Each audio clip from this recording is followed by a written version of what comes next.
Bonjour à tous, j'ai le plaisir d'accueillir Aquila Stratégie. Vous êtes une agence de détective privé. Tout à fait, ouais. Tout à fait, oui.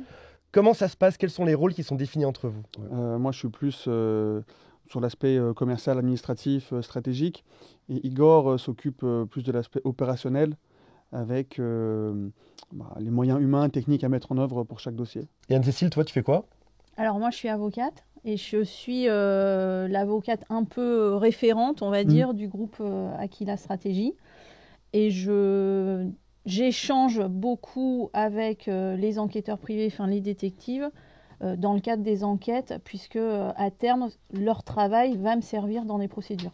Je trouve l'idée de l'association magnifique parce que c'est vrai que quand on parle de vie privée, mais forcément derrière, il peut y avoir passage devant la justice, même souvent, j'imagine. Souvent, Et on a intérêt à savoir ce qui est légal ou pas. tout à fait. C'est l'intérêt de notre travail d'équipe. Est-ce qu'on peut faire un tout petit disclaimer avant de démarrer? Rappeler que l'intrusion chez autrui est sacrément illégale, c'est encadré, on ne peut pas faire n'importe quoi. Je te laisse répondre peut-être, Cécile, pour commencer. Oui, alors l'intrusion chez autrui est un délit, effectivement, mais tout comme l'atteinte à la vie privée également.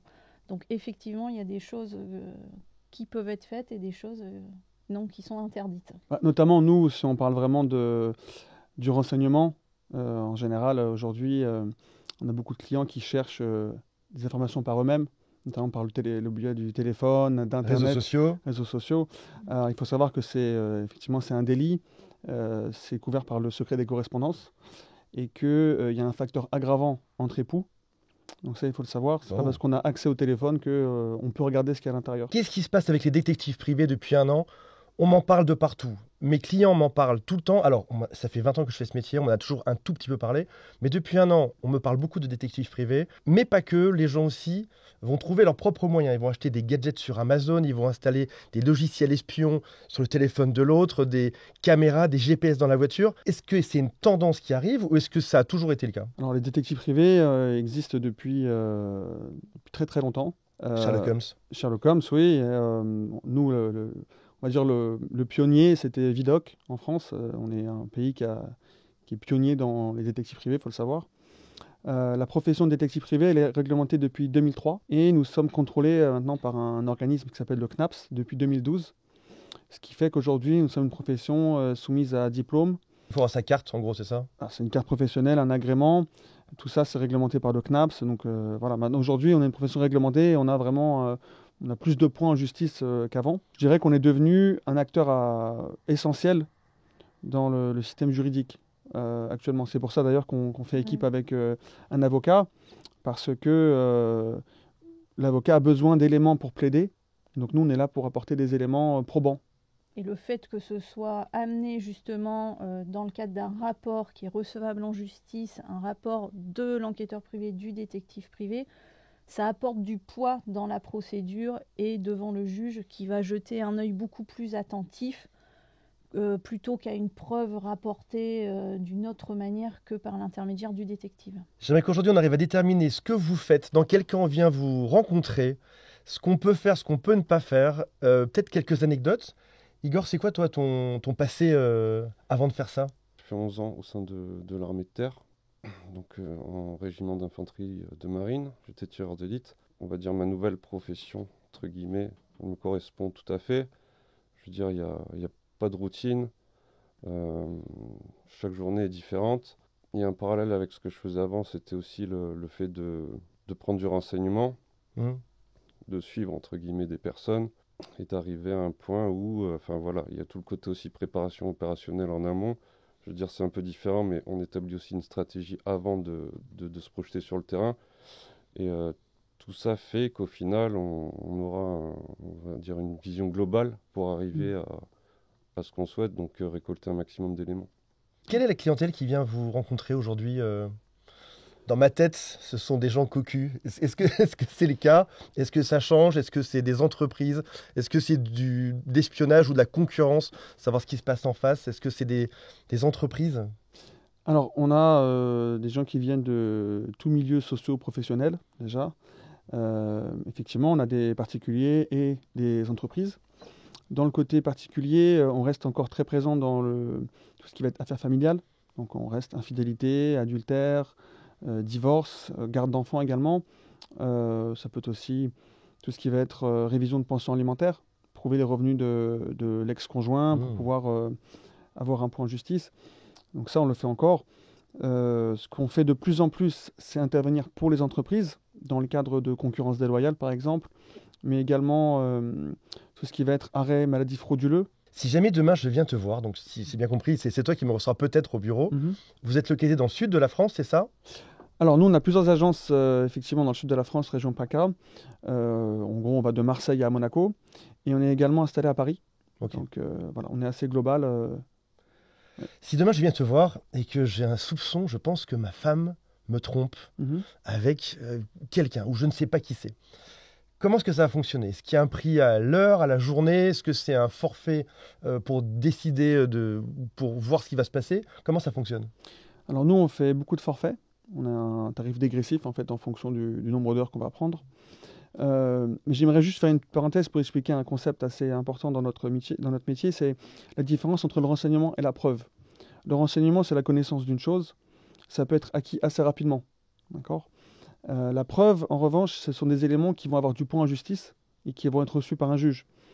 Et en l'occurrence, dans le cas, par exemple, d'un adultère, ce qui va avoir du poids, c'est la réitération des faits et une continuité. Donc, c'est pour ça qu'on fait souvent des forfaits, c'est-à-dire il va falloir les avoir plus qu'une fois ensemble. Oui. Vous voyez ce que je veux dire? Donc ça, c'est quelque chose de très important, par exemple, quand on va décider d'un forfait d'enquête, savoir si vous voulez juste avoir du renseignement, savoir si je suis trompé ou pas. Voilà, par exemple. Ou si j'ai besoin d'une preuve pour montrer à la justice. Tout à fait. Et dans beaucoup de cas, donc on a vraiment deux cas en fait très distincts. C'est je sais que mon mari ou ma femme a une relation adultère. Souvent même ils ont des éléments. On va dire je sais qui c'est ou j'ai un doute sur une personne. Et par contre j'ai besoin, mon avocat, d'ailleurs c'est souvent l'avocat aussi qui nous envoie, qui envoie le client à nous en disant voilà, mon avocat m'a dit que j'avais besoin d'éléments pour le prouver. Et après le deuxième cas, ça va être j'ai des doutes. Par exemple, mon mari ou ma femme est distante, un certain nombre d'éléments qui peuvent être décrits comme un comportement étrange, on va dire. Et là, d'abord, peut-être qu'on veut juste avoir des réponses. Parce qu'avoir des réponses, il y a des gens qui ne veulent pas forcément divorcer. Ils se disent, j'ai une situation de vie, il y a quand même des conséquences sur un divorce. D'ailleurs, c'est pour ça qu'on fait équipe avec un avocat. Moi, mon premier réflexe, quand j'ai un client au téléphone, je lui demande, est-ce que vous avez un avocat? S'il n'a pas d'avocat, je redirige vers Maître Langlais pour établir une stratégie. Parce que chaque situation est différente, notamment la situation familiale, la situation patrimoniale aussi. C'est des situations très personnelles, donc tout à fait. Indépendantes. Ouais. Et c'est pour ça que l'avocat va définir vraiment les axes sensibles d'une séparation, là où est-ce qu'on peut gagner ou on peut perdre. Et ensuite, en fonction de ça, en général, on décide si on va sur du renseignement ou si on va sur de la preuve. Bien sûr. Combien ça me coûterait? Admettons que j'ai juste une suspicion, combien ça me coûterait pour avoir l'info? Une fourchette. Ouais. Le forfait qu'on fait le plus, c'est un forfait de 30 heures. C'est-à-dire que c'est le forfait où on fait de la preuve. 30 heures. 30 heures, ça représente 3 journées de 10 heures ou 6 demi-journées de 5 heures. Notre fonctionnement, il est très simple. Donc, on facture les honoraires dans un premier temps, c'est 2 700 € TTC. Et à cela s'ajoute 20% de frais. Donc, on fait un forfait de frais global. Donc, les frais d'essence, ses déplacements, etc. On met tout ça en global. Comme ça, le client sait d'avance tout ce qu'il va payer. Et donc, en gros, notre tarif de 30 heures, il est de 3 240 € TTC. Ok. Voilà. À la suite de ça, tu m'appelles, tu me dis Antoine, déjà comment est-ce qu'on annonce ce genre de choses au bureau? Est-ce que c'est délicat ou pas? Donc j'imagine que Igor va sur le terrain, si j'ai bien compris. Il n'a pas un fusil, il n'est pas dans la nature, mais il est avec un appareil photo, j'imagine aussi. Il te les remonte. Et comment est-ce que tu me l'annonces d'ailleurs? Est-ce qu'il y a un peu de psychologie derrière ça? Ou est-ce que c'est brut? Ou est-ce que c'est genre, j'ai une bonne nouvelle et une mauvaise nouvelle? La bonne, c'est qu'on a aussi l'émission. La mauvaise, c'est qu'elle envoie un autre. Ce qui est vraiment sensible dans ce type d'affaires, il y a un aspect effectivement émotionnel qui est très important. Et on ne sait jamais comment vont réagir les gens. Donc en général, notre première inquiétude, c'est, on a des premiers éléments de réponse, mais il faut finir le dossier. Parce qu'il faut une réitération des faits, il faut une continuité. Donc moi, ce que je demande en général aux clients avant, je leur dis quel type de personne est-ce que vous êtes? On se parle un petit peu assez clairement, directement. Je vous dis, si demain je vous annonce qu'on a des éléments, votre mari est en train d'embrasser une femme, comment est-ce que vous allez le prendre? Et en fonction de la réponse, on avise un petit peu sur la réaction parce que je leur dis très clairement, je leur dis, mais madame, si vous savez que vous risquez de partir un petit peu dans l'émotion, Oui. vous allez compromettre le dossier derrière. Parce que... On n'aura pas la preuve de la réitération. C'est ça, voilà. Ça. Et plus il y a d'éléments, mieux c'est pour le dossier. Donc, on essaie d'aviser en amont déjà, on essaie de voir. Et après, en fonction des éléments, en fonction de comment a réagi la personne, de sa situation aussi. Parce que ça dépend s'ils vivent encore ensemble ou si, par exemple, un des conjoints a quitté le domicile. J'imagine. Donc, en fonction... Mais c'est toujours très particulier et c'est assez délicat. On essaye de... Enfin, c'est vraiment du cas par cas. Igor, est-ce qu'on trouve toujours l'info? Ou est-ce qu'il n'y a pas des fois où on a un doute? Admettons, les amants sont assez malins. Alors, je parle que de la partie professionnelle, etc. Oui, on parle de la partie amoureuse aujourd'hui, mais est-ce qu'il n'y a pas des moments où les amants sont un peu malins, où c'est délicat? Je ne sais pas, ça peut se passer, par exemple, moi j'ai beaucoup de cas où ça se passe au bureau, c'est-à-dire que réellement la relation intime se passe dans une salle de réunion, c'est assez fréquent en plus. Comment est-ce que toi tu pourras avoir accès à ça? Il y a des gens qui ont des stratagèmes, je veux dire, pour se rencontrer, etc. Il y en a qui louent du Airbnb à la volée, il y en a qui vont dans des chambres d'hôtel pour 2 heures. Il y en a qui font leur bêtise sur un parking, sur le parking du bureau souterrain, par exemple. Je veux dire, il y a des personnes qui ont des stratagèmes. Après, nous, ces stratagèmes, je veux dire, c'est juste une question de temps avant de les découvrir. Tu trouves tout le temps? Je dirais pas à 100%, mais on aura toujours des éléments, que ce soit du renseignement, l'Xordi, ou de la preuve, on aura toujours quelque chose en fait. Et on pourra toujours rebondir à un moment donné. En fait, une enquête, c'est des ficelles. On va tirer une ficelle, ça marche pas. Ça marche pas, on va prendre une autre ficelle. Et en général, c'est une question de temps. Qu'est-ce qu'on a comme ficelle? Alors j'imagine, moi dans ma tête, j'ai toujours cette image sur Netflix, il y a le détective privé qui est dans sa voiture, qui a une espèce de vieux t-shirt troué, ce qui n'est apparemment pas le cas aujourd'hui, qui est mal rasé, qui a sa bouteille de Coca-Cola ou sa bière avec des sandwichs sur le pare-brise, qui se cache, qui dort à moitié dedans, etc. Est-ce qu'on est dans ce cliché-là ou est-ce qu'on en est loin aujourd'hui? Alors non, on n'en est pas très loin. Je veux dire, la voiture, c'est un outil de travail. Je passe 90% de mon temps dans ma voiture. Je suis entre 5000 et 6000 km par mois. Pas mal. Des fois, je vais y rester 10 heures, 16 heures. Je vais vraiment faire ma vie dans ma voiture. Ensuite, vous parlez de vieux t-shirts troués. Ça peut arriver. En fait, ça dépend totalement de l'environnement. Je veux dire, je vais travailler dans un quartier, je sais pas, de Marseille, par exemple. Je vais mettre ensuite capuche, etc. Ouais. Je vais travailler sur Monaco, je serai plus en costume, on va dire. En Bugatti, en costume. Bugatti, je pense pas. Mais en fait, ouais, voilà, c'est vraiment se fondre dans l'environnement. Voilà, on commencera toujours par une chose. De toute façon, c'est la chose la plus simple, c'est tout ce qui est en ligne. Donc, on va se Alors, ficelle numéro 1, avoir une voiture et être sur le terrain. C'est la plus grosse, apparemment. Avec un gros appareil photo, un immense objectif, c'est ça? Pas forcément. Niveau matériel, on a un peu de tout. Je veux dire, c'est comme à l'armée. Hein. On a de la courte distance, un iPhone, de la moyenne distance et de la longue distance. Je veux dire, le téléphone, de nos jours, un téléphone, c'est un appareil photo avec une qualité... c'est vrai, ouais. Oui, c'est performant. Assez performant, voilà. Donc, en général, le téléphone, on s'en sert beaucoup en milieu urbain ou quand on est vraiment très rapproché de sa cible, entre guillemets. J'aime pas trop appeler ça une cible, c'est un peu agressif. Nous, on appelle plutôt ça un lièvre, la personne qu'on suit. Ok. Le téléphone, ça fait une grosse partie du travail, que ce soit vidéo, photo, etc. Ensuite, on a de l'appareil photo moyenne portée. Donc là, c'est vraiment quand on est stabilisé, par exemple, dans la voiture ou sur un lieu, pas trop de monde autour, etc. Et après, on a vraiment le téléobjectif quand ça part sur des... je sais pas, admettons... Comme sur Netflix, avec les gros téléobjectifs. C'est ça. Il se montre à une fenêtre, elle a moitié d'un coup il ferme, et c'est là qu'on a la photo. Alors, du coup, c'est une photo acquise de façon illégale, parce que c'est sur un lieu privé. Alors, on va y arriver dans un instant. La partie légale. Je viens vous voir, vous me donnez un forfait, je suis un peu tremblotant, j'attends tout stressé à la maison, sachant qu'en plus je cohabite, j'imagine en plus avec ma femme, donc j'ai engagé un détective privé pour savoir ce qui se passe. Tout d'un coup, les photos arrivent, j'en ai 2-3, et là c'est la suite qui va arriver. Alors si je peux revenir un peu sur les clichés, en fait, les photos on en fait, dans la limite du possible.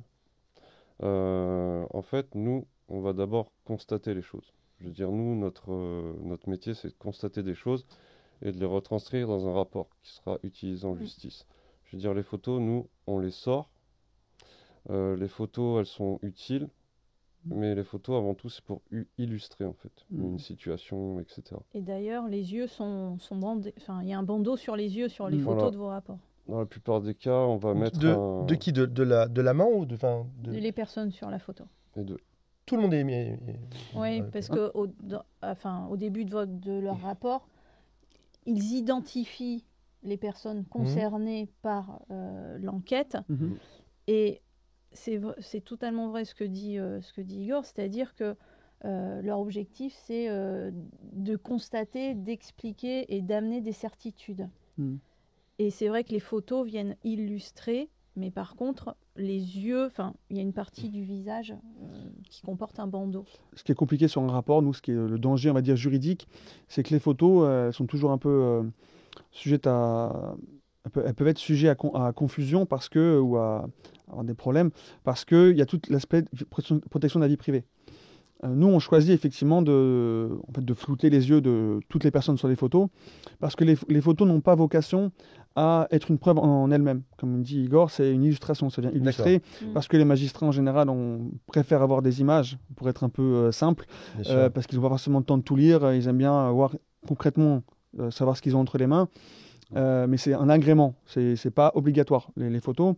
Il y a d'ailleurs des détectives privés qui ne mettent aucune photo dans leur rapport, mais qui les réservent à la disposition de la justice, et c'est ce qu'on fait nous. Les photos non retouchées sont à la disposition de la justice en cas de contestation. Parce que c'est surtout ça, ce à quoi servent les photos, c'est éviter les contestations. Donc je récupère ce dossier avec des photos qui ont les yeux bandés. Qu'est-ce que ça va changer à mon divorce, à ma garde d'enfants, à la séparation de maison, aux pensions alimentaires, aux prestations compensatoires? Qu'est-ce que je peux attendre de ça? Est-ce qu'il y a une différence dans tous ces domaines? Oui, alors déjà ce qu'il faut savoir, c'est qu'en France, le divorce pour faute existe toujours.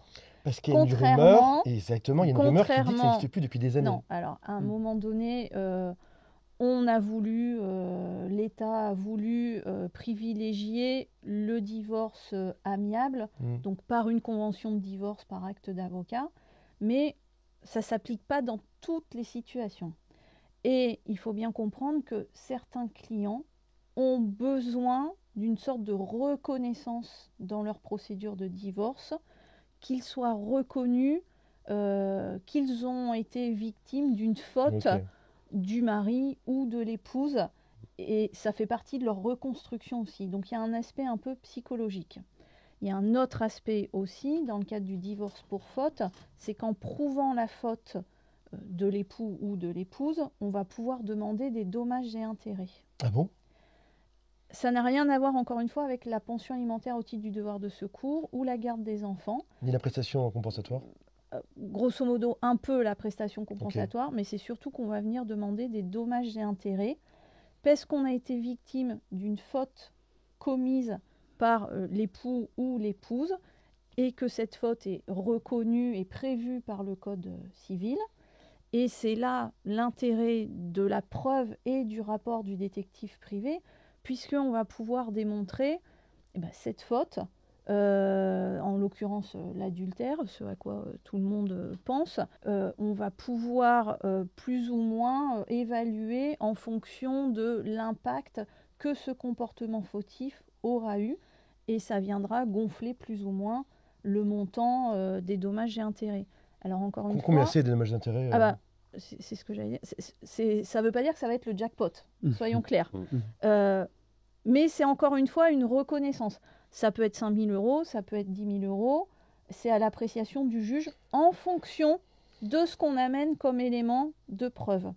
D'où ce que vous disiez tout à l'heure tous les deux, le fait de montrer la réitération de la faute, le fait que l'adultère n'ait pas été un comportement isolé, mais qu'il ait un caractère répétitif que les enquêteurs vont pouvoir démontrer, et moi, à terme, je vais en rapporter la preuve dans la procédure, va venir aggraver la faute et va venir aggraver le montant des dommages et intérêts. Ce qui est prévu également dans la loi, c'est on peut demander le remboursement des frais d'enquête, Wow. donc notre facture, en gros, qui peut être remboursée au titre de l'article 700 du Code de procédure civile, au même titre que les frais d'avocat. Si la faute est prouvée et que notre client gagne sa procédure, il peut demander à ce que la partie adverse, donc son époux ou son épouse, soit condamné à payer les frais de détective privé. Donc vous êtes très rentable en fait. On paye 3 000 € chez vous à peu près, on récupère, si on ne se trompe pas, le jackpot derrière. Après, c'est à l'appréciation du magistrat. Ouais. Mais c'est vrai que moi, dans mon travail, je demande à ce qu'il y ait une condamnation de la partie adverse, dans le cadre du divorce pour faute, soyons clairs, à un article 700 qui englobe les frais du détective privé, en expliquant au magistrat qu'on avait une suspicion, qu'on avait des doutes, et que le seul moyen de rapporter la preuve, c'était de faire appel au détective. Donc effectivement, cette démarche, elle a eu un coût, mais elle a été nécessaire et elle est issue du comportement fautif. Cas plus compliqué, maître. Admettons que, avec ma femme, on s'embrouille depuis quelque temps. Elle habite dans la maison avec les enfants et moi j'habite un peu ailleurs. Alors, vous m'avez dit que le divorce pour adultère existe toujours. Pour faute. Est-ce que l'abandon de domicile va se mixer de manière compliquée là-dedans? Non, si jamais j'ai quitté ce domicile, que ça fait 6 mois qu'on n'est plus ensemble, est-ce que je suis dans un abandon de domicile? Est-ce que je suis dans un adultère? Comment ça se passe? Oui, alors le Code civil prévoit et oblige à un devoir de cohabitation des époux.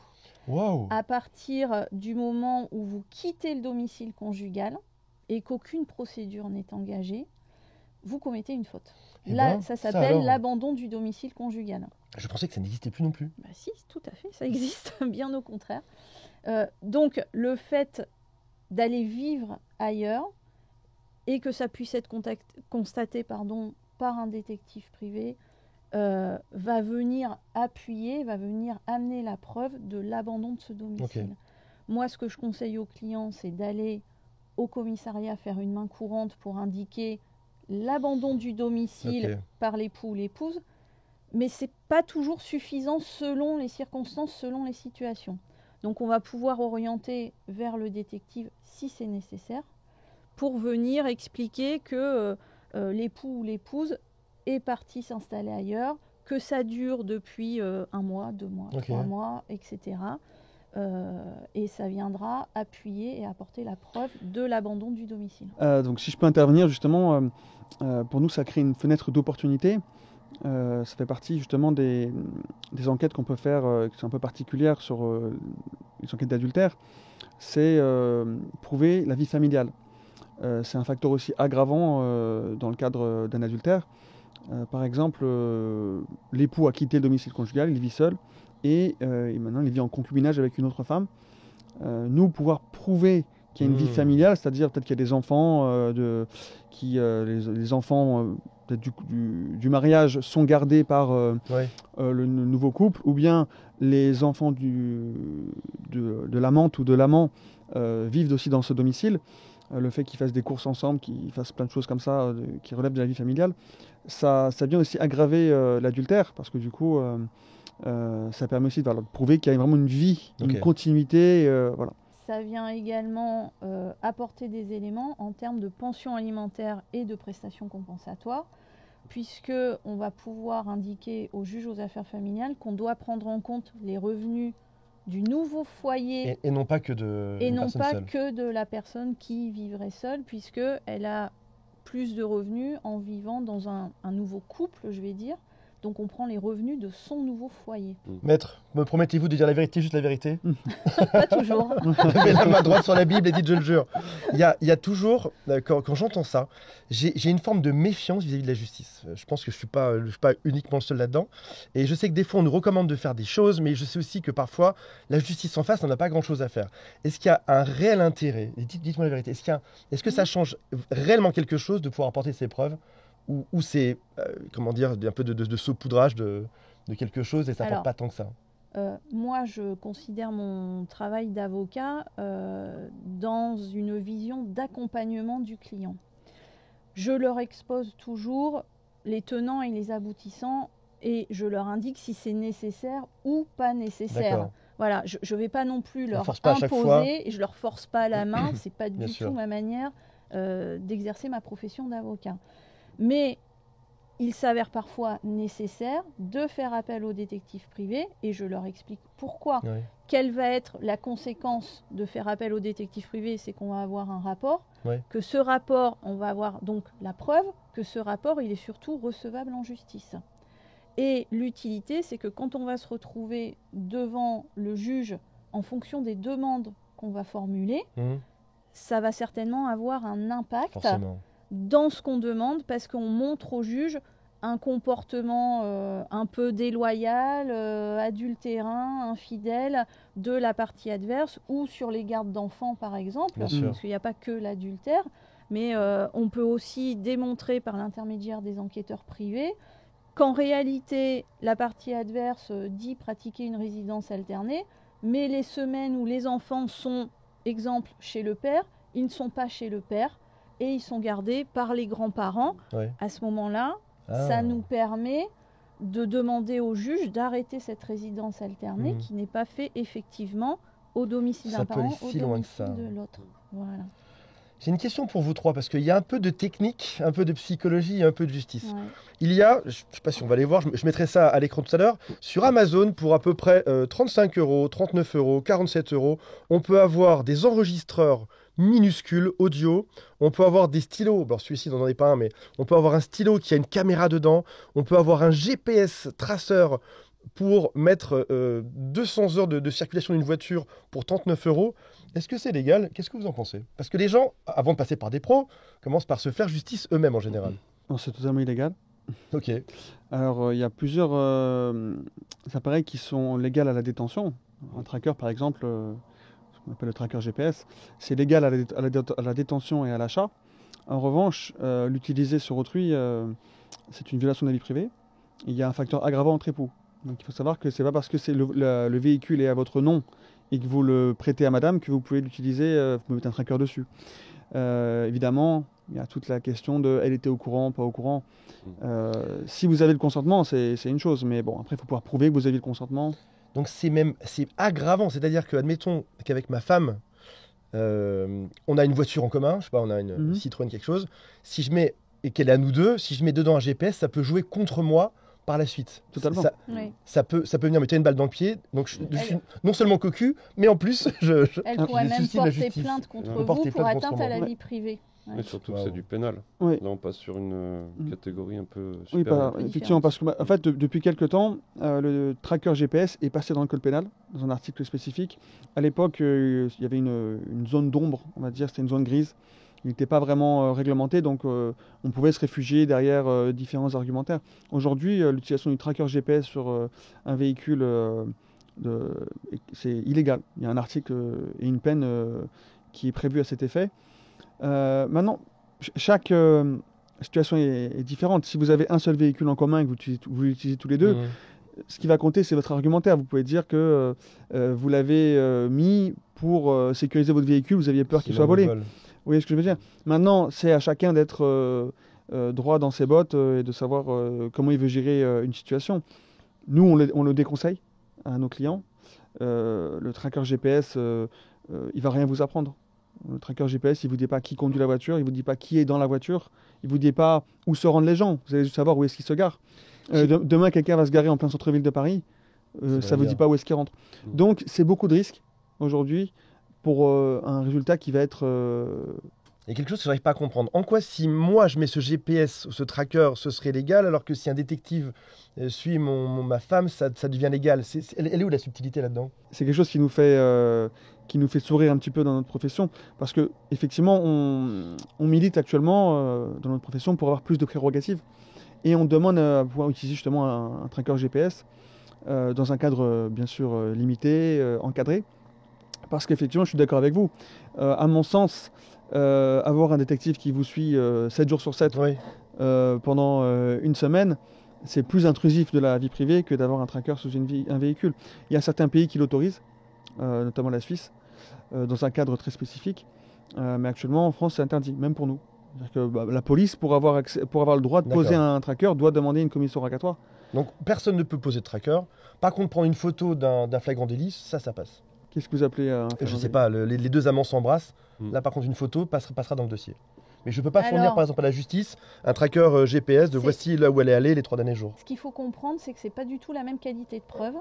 Parce qu'en réalité, vous allez amener une photo qui ne sera pas datée, où on n'aura pas la même façon de constater les choses, et elle va pouvoir être remise en question, alors que quand c'est dans le rapport du détective privé, cette photo dans le rapport de l'enquêteur privé, dans la mesure où c'est une profession qui est réglementée, à force probante, à la différence d'une photo que vous avez prise vous-même, et qu'on n'a pas d'indication plus que ça sur le lieu, la date, voilà. Donc c'est un plus de force en fait. Et si je peux rebondir justement, c'est vrai que c'est ce qu'on dit souvent à nos clients, ils disent mais j'ai des éléments, j'ai des preuves. La preuve... Un SMS, on en parlera juste après, mais voilà. Une femme prend le téléphone de son mari, il met du bon côté, ou elle regarde un peu, elle connaît son code, elle a l'SMS. Tout à fait. Elle pense que c'est une preuve. Tout à fait. Même une photo, par exemple, que je les ai pris en photo, ils se sont vus, etc. Une preuve, comme je l'ai dit au départ, une preuve, c'est des éléments qui vont avoir du poids en justice. Et il faut savoir qu'un juge, n'ayant pas les moyens de vérifier l'origine des preuves apportées par les parties, le juge, il ne va pas s'amuser à regarder qui a pris la photo, à quel moment. Il ne va pas retranscrire lui-même un enregistrement vocal, savoir qui est dessus, parce qu'un enregistrement vocal, bon, après on parlera de l'aspect preuve déloyale, mais même en soi, un enregistrement vocal, ça ne vous dit pas qui parle en fait. Vous voyez ? Ah bon ? Bah, vous le savez que c'est votre femme. Ouais. Mais comment le juge va savoir que c'est votre femme qui parle ? Vous voyez ? Surtout de nos jours, avec l'IA, etc., je veux dire, vous pouvez faire parler n'importe qui en fait. Tout à fait. Donc en fait, le juge n'ayant pas les moyens de tracer l'origine des preuves, il va rejeter ces preuves parce qu'il va considérer que vous n'êtes pas un témoin fiable. Ouais. Et c'est pour ça que pour une procédure en justice, il faut toujours passer par un professionnel, que ce soit un huissier de justice pour certains éléments, un détective privé pour le rapport d'enquête. Une tierce partie qui n'est pas impliquée dedans, etc. Tout à fait. Et ça aura toujours plus de poids que, par exemple, vos voisins, vos amis qui font une attestation. Bien sûr. Voilà. Est-ce que vous êtes modernisé ? Question pour tous les deux. Est-ce que le cabinet s'est modernisé ? J'imagine qu'à l'époque d'Hercule Poirot, on allait avec son petit calepin, on allait voir sur place ce qui se passait. J'imagine que vous avez beaucoup plus de technologie qu'à l'époque. Qu'est-ce qui a changé durant ces dernières années ? Est-ce que ça a changé ou est-ce que ça reste très traditionnel ? Je pense que ça n'a pas trop changé. Parce qu'en gros, tout vient de notre cerveau en fait. Ok. Je veux dire, notre outil principal, c'est nos capacités à réfléchir, à se articuler. Après, oui, tout ce qui est technologie, c'est de l'aide. On ne va pas se le cacher. On peut le dire ou c'est secret ce que vous utilisez ? La première chose, c'est Internet. Aujourd'hui, les recherches sur Internet, ça a beaucoup de poids quand même. Aujourd'hui, on commence, comme il l'a dit tout à l'heure, toutes les enquêtes commencent par... on fait des recherches sur Internet, Instagram, sur les réseaux sociaux, etc. Qui a été liké, qui a été ajouté, etc. Ça, ouais. Tout à fait, oui. Il y a beaucoup de gens qui mettent leur vie sur Internet et même il y a des gens qui ne savent pas que leur vie est sur Internet parce qu'elle est mise par ses amis, sa famille, etc. Vrai. On a du matériel, on va dire, performant. Lunettes infrarouges, la nuit, je sais pas, drone, caméra espion. Alors, il y a des choses... Dites-moi si je rêve, si c'est plus simple que ça sur le terrain. Il y a toujours une part de réalité, de fantasme en fait. Pas de drone au-dessus de la villa. Le drone, c'est encore différent. Il y a une réglementation. C'est soumis à autorisation, voilà. C'est un peu compliqué. Les drones, on va peut-être pas en parler parce que, même nous, à notre niveau, le drone, c'est quelque chose qui est... c'est vraiment sur des trucs très spécifiques. Il n'y a pas forcément d'intérêt vraiment... on va dire général. C'est plus une contrainte en fait qu'un confort. J'invite tous les gens qui nous regardent à aller voir notre site internet. Il y a les liens en dessous. Voilà, parce qu'on a fait des petites vidéos qui sont, on va dire, un petit peu scénarisées, mais qui montrent beaucoup de scènes et de matériel qu'on peut mettre en place justement sur les dossiers. Donc on a fait 2 vidéos à cet effet. Et notamment sur l'aspect technologique, Igor parlait tout à l'heure des différents... appareil photo qu'on va avoir en fonction de la distance. Aujourd'hui, on utilise aussi quand même pas mal de caméras cachées qu'on va mettre, par exemple, dans un paquet de cigarettes, sur une table. On peut avoir aussi une clé. On a une clé de voiture, par exemple, c'est une fausse clé de voiture avec une caméra. Ce qui permet, par exemple, de poser la caméra, là, la clé sur la table et d'enregistrer tout ce qui se passe sans forcément sortir son téléphone. Parce que ce qui va vraiment faire la différence entre un professionnel et quelqu'un de lambda, c'est la capacité à être dans une situation et à ce que tout coule. Rester naturel. Voilà, rester naturel. Voilà. Est-ce qu'il y a une situation qui a été très dure ou une opération qui a été très complexe dans la mise en place? Par exemple, tu étais déguisé, je ne sais pas, en balayeur dans la rue avec un suite à capuche. Une de vos associées est passée en même temps en joggeuse.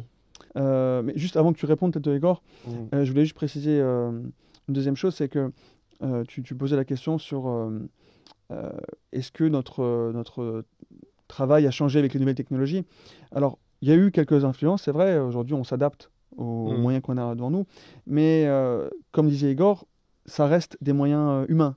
C'est-à-dire qu'aujourd'hui, comme il disait, tout peut être falsifié. Aujourd'hui, on peut avoir des vidéos falsifiées, des photos truquées, on peut avoir des enregistrements vocaux aussi qui sont faux. Notre force à nous, c'est qu'on est sur le terrain, on constate nous-mêmes les choses. Et c'est pour ça que notre profession, elle a traversé les âges et qu'elle continuera à être utile et indispensable. Parce que justement, il faut de l'humain pour vérifier ce qui est vrai et ce qui est faux. Bien sûr. Et ça reste quand même notre cœur de métier. Est-ce qu'il y a une situation dont vous êtes très fiers? Vous êtes dit là, toute l'équipe s'est mise en place, le scénario était parfait pour choper cette info. Je pense peut-être à des cas compliqués, comme coincé dans des bureaux, des cas où il faut intégrer un endroit un peu spécial. Je vais les cuisiner pendant une demi-heure, jusqu'à ce que j'ai l'info. Après, une des forces de notre cabinet, c'est qu'on est 4 déjà. On est en train de former 2 autres personnes pour être associés du cabinet également. Moi, je travaille encore sur le terrain. Je fais un peu moins de terrain, mais j'en fais toujours. Je suis plutôt spécialisé 2 roues. Et c'est vrai qu'une des forces de notre cabinet, c'est qu'on peut être 2, 3, 4 à des moments clés de chaque dossier, sans coût supplémentaire pour les clients. Et on est souvent justement amenés à travailler ensemble, ce qui permet d'être assez efficace. Après, je ne sais pas si on peut en parler, mais on est passé sur Zone Interdite il n'y a pas très longtemps. Génial, je mettrai le lien aussi. Notamment, c'était un dossier très compliqué. Dans Zone Interdite, ils n'ont pas tout montré, ils ont fait des petits passages. Non, notamment sur ce dossier, on avait mis en place une surveillance par-dessus une voie ferrée. Parce que c'était le seul moyen de pouvoir les voir sans qu'eux nous voient. Et on a pu voir... Les caméras étaient sur le chemin de fer au-dessus. Non, c'était carrément... on était de l'autre côté de la voie ferrée. Wow. Et après, on a du zoom x30, etc. On a pu voir dans quel véhicule il rentrait, etc. Ouais, c'était assez... C'était plutôt l'hiver, donc aussi les journées sont courtes, donc il fallait mettre aussi de la vision nocturne, etc. Je veux dire, à 16h30, il faisait nuit. C'était assez compliqué. Bon, au final, on n'a pas lâché. On n'a pas lâché, ouais. On a réussi, on était contents parce qu'on a réussi à prouver des choses, ouais. Encore une fois, nos clients vont pas forcément en procédure. Je veux dire, on peut aussi... D'accord, des fois ils veulent juste savoir. Pas juste savoir, mais ça leur donne aussi une base de négociation, on va dire, à l'amiable avec l'employé. Justement, c'était Maître Langlais qui était avocat sur ce dossier, justement. J'ai un dossier dans cette enveloppe qui vous montre en train de faire ceci et cela. Et là, on négocie. Oui, c'est l'intérêt aussi, comme vous le disiez justement, on ne va pas forcément en procédure et ça nous permet dans nos échanges entre avocats, puisque la partie adverse avait aussi un avocat, d'avoir des échanges qui restent confidentiels et d'arriver à terme à un protocole d'accord. Est-ce que parfois on s'attache au lièvre ou à cette histoire à force, au fil des heures, on passe 30 heures à regarder quelqu'un, est-ce qu'il n'y a pas des fois on trouve ça charmant, on se dit tiens finalement... ils sont mignons ensemble, etc. Est-ce qu'il n'y a pas une espèce de transfert comme ça? Si, tout à fait. Alors, voilà, on est tous humains. Hein. Et on peut même pas leur parler en plus, j'imagine, après. Des fois, on va au contact, sous scénario. C'est quelque chose qu'on peut faire. Donne-moi un exemple. Bon, je vais faire un truc classique. Hein. Je veux dire, on veut constater que la personne habite avec son amant dans un appartement. Enfin bref, nous, on arrive, on fait un scénario, on va toquer à la porte. On va voir si elle est dans l'appartement. On va essayer de discuter avec elle. On se fait passer pour voisin, etc. On essaye de voir depuis combien de temps elle est là, pourquoi est-ce qu'ils sont en couple, etc. Il y a des personnes, oui, on s'y attache. Enfin, on s'y attache, oui. Je veux dire, parce qu'on a une vision externe de la chose. Igor, est-ce qu'on tombe amoureux parfois à distance? Non. Est-ce que derrière ce cœur de dur... Non, mais voilà, on reste humain et on a toujours notre petit avis personnel derrière. Je veux dire, on se dit, bon, bah, c'est vrai qu'il est mieux comme ça. Ou on se dit, bon, ok, c'est vrai que pas cool ce qu'il fait. Voilà. Et il y a des personnes qu'on suit aussi sur les réseaux. Je veux dire, on voit ce qu'elles deviennent.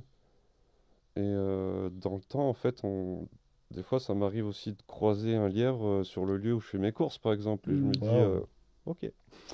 Oui, il connaît sa vie. Il y a tout le côté aussi où c'est pas manichéen, c'est pas tout blanc, tout noir, c'est pas les gentils, les méchants. Nous, nos clients, ce sont nos mandants, en fait, ils nous mandatent. Parfois, ils nous engagent, mais on sent que dans la relation, c'est eux qui sont plus en faute. Oui, c'est ça, en fait. Je pense, ma pensée de base, c'était une personne qui vient vous voir, est victime de quelque chose, mais il doit arriver des cas de figure aussi, dans le sens, je sais pas, le mari un peu abusif qui arrive, qui va retrouver sa femme et qui s'échappe avec un amant, Roméo et Juliette. Ok. Oui, il y a déjà la jalousie aussi, je veux dire. Il y en a qui sont jaloux. Maladif. Et du coup, il y a l'époux qui veut partir parce qu'il ne peut plus vivre cette relation. Il y a des situations, sans parler forcément de... Parce que ce qu'il faut savoir, c'est que la faute, l'adultère, l'abandon de domicile sont des fautes civiles. Moi, je me suis marié il n'y a pas très longtemps, j'invite les gens plutôt à écouter vraiment le maire, en fait, quand il prononce le mariage, parce qu'en fait, il vous lit les articles du Code civil que nous, on utilise ensuite en procédure pour un divorce pour faute. Et l'obligation de vie conjugale, c'est dans le Code civil, c'est énoncé par le maire. L'obligation de fidélité également. L'obligation d'assistance aussi. C'est important. Donc, il y a une faute civile. Mais il faut bien faire la différence entre la responsabilité et la faute. On peut être responsable d'une rupture et pourtant que ce soit la faute de l'autre. Vous voyez, parce que c'est sa faute, parce qu'il crée la faute. Mais la responsabilité, c'est est-ce que... on sent parfois, on a des mandants qui sont très, très possessifs. Et je parle notamment, il y a beaucoup de femmes comme ça, dans ce cas-là. Est-ce qu'il y a plus de femmes ou d'hommes qui viennent vous voir ? C'est 50-50. 50-50. Est-ce qu'elles ont un grand chapeau, comme dans ces films et ces séries ? Un grand chapeau, un voile, un châle, pour se cacher ? Madame Barbara veut vous voir. Qui est-ce ? C'est une riche femme, elle arrive, elle a son chapeau. Oui, il y a tout passage. Après, c'est vrai que nous, on a la chance d'avoir des locaux où on reçoit les clients régulièrement. Mais aujourd'hui, on parle de technologie, beaucoup de choses se passent par téléphone. Donc, on ne rencontre pas toujours nos mandants, mais on les entend. On parle beaucoup avec eux au téléphone. Parfois, on a un client... je pense auquel on pense tous les deux, peut-être. Ça sort, ça commence à sortir là, allez, vas-y. Non, mais qui est à Toulon, sur lequel on a beaucoup bossé. Où c'est une femme en fait qui a fait une enquête sur son mari. On lui a toujours dit il n'y a rien. Je donne pas d'infos parce que honnêtement c'est trop spécifique. Mais disons qu'il a des hobbies qui sont très, disons comme s'il allait pêcher quoi. Voilà, il va pêcher ou voilà. C'est des hobbies qui sont très très pépère quoi. Voilà. C'est pas du tout le mec qui sort en boîte et tout. Et moi déjà à l'époque j'ai commencé déjà à enquêter dessus. Igor était pas encore au cabinet et je lui avais dit non il y a rien. Ok. Elle nous rappelle comme ça à peu près chaque année quoi pour refaire un peu une enquête. La même enquête. Jusqu'à ce qu'ils partent de chez elle, quittent le domicile. Et moi j'ai eu une grosse discussion avec elle. Je lui ai dit parce qu'on a fini par apprendre un petit peu à se connaître. On se parlait beaucoup au téléphone. Je lui ai dit madame, je pense que là, à mon avis, vous devriez soit quitter votre mari parce qu'il n'y a pas de confiance, soit accepter la situation parce que là, en fait, ça vous mène à rien, quoi. On a fait beaucoup de jours dessus. On n'a jamais rien constaté de bizarre, quoi. Et aujourd'hui, elle nous appelle encore alors qu'il est parti de chez lui. Pour savoir ce qu'il devient ? Non, parce qu'elle veut récupérer. Et je veux dire, c'est ce type de personnalité où, en fait, où elle était tellement possessive, on peut comprendre son mari quelque part, qui soit parti. Je veux dire, et il n'a pas de relation adultère, quoi. Je veux dire, il a fait un abandon de domicile conjugal, donc c'est une faute. Mais dans ces cas-là, on se dit, bon, on a un peu de peine pour lui. On se dit, c'était ma femme, j'aurais du mal. Non, je disais, à côté, on a aussi des clients qui sont dans le déni. Il y a pas longtemps, même devant les preuves de la photo, ils disent non, c'est juste son frère. Il n'y a pas longtemps, j'ai une femme, elle avait des suspicions sur son époux. Je l'ai suivi, en 72 heures, il a vu 3 femmes différentes. Waouh. Je lui ai apporté les éléments, en plus en cours de route. La première femme, je lui ai apporté les éléments. Il n'y croyait pas. La deuxième femme, pareil. La troisième femme. Et cette personne, je l'ai eu au téléphone de 1h à 4h du matin en lui expliquant les choses, en fait. Elle ne voulait pas l'entendre. Admettons, un homme costaud arrive dans votre cabinet, veut savoir si sa femme la trompe, et vous lui apportez les preuves. Et cet homme est sensible, il a beau être costaud, mais il est très sensible aussi. Et il sort, il dit, des mots que je peux pas dire sur YouTube, je vais la mettre non vivante. D'accord. Et j'imagine que vous devez avoir, alors pas forcément dans cet extrême, mais vous devez avoir des réactions qui sont parfois disproportionnées, et peut-être même des inquiétudes parfois de qu'est-ce qui va se passer, quoi. Ils habitent sous le même toit quand même, ces gens-là. Tout à fait. Alors j'aimerais juste faire une précision quand même. C'est pas l'habit qui fait le moine. Donc c'est pas parce que la personne est costaud qu'elle est dangereuse et qu'une personne n'est pas costaud. C'est souvent l'inverse en général. C'est la personne, c'est le chien qui n'aboie pas qui mord. Hein. Moi, c'est simple. Hein, quand j'ai un client au téléphone qui commence à être déjà agressif dans ses propos, tout de suite, on essaie de cadrer les choses. Voire on prend pas le contrat. On prend pas ou on finit pas l'enquête. On dit voilà, hein, nous c'est dans nos conditions générales, hein, dans tous les cas, dans les mandats qu'on fait signer, parce que tout est encadré par la loi. Donc c'est sur ça qui est un peu compliqué dans notre métier. C'est très humain, quoi, finalement. Je m'attendais à des réponses d'IA, je sais pas, de trucs. On est sur un métier qui est résolument extrêmement humain. Tout à fait.